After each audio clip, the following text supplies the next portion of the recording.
والقضية هناك 20,000 ورقة، وعينوا محامية هناك، امرأة اتصلنا بها مع المحامي هنا، ومحامية هنا مستر ميلينغ، رجل نسأل الله له السلامة وأن يحميه، رجل 50 ساعة في قضية مجانا على أمواله على حسابه، وذهب وسافر إلى إيطاليا والتقى بالمحامية هناك ودفع 2000 دولار ليحصل على وثائق منها وعلى نفقتي الخاصة،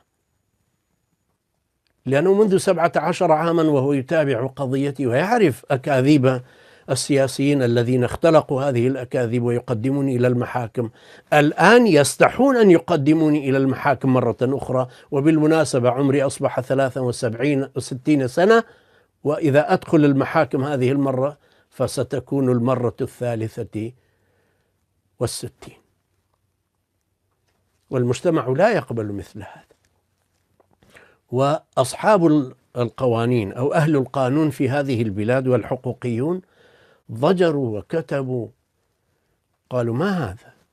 هل هذا يجري في بلدنا، بلد ديمقراطي، بلد مشهور بحقوق الإنسان، بلد النوبل، بلد مجتمع مفتوح على كل الأصناف، على الأفكار، على الاتجاهات، بلد شعبه مسالم مثقف، هل هذا يجري في بلادنا؟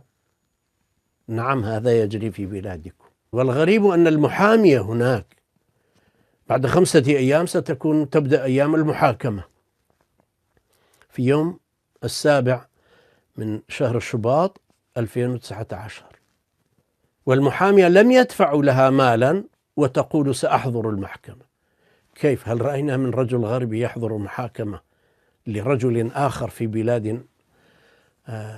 بلاد أخرى ويدخل مجانا ويدافع عني مجانا، وهو لم يتصل بتليفون ولا سألني عن اسمي ولا سألتني يوم من الأيام هل صحيح أنت صاحب هذا الفكر، صاحب هذا الملف؟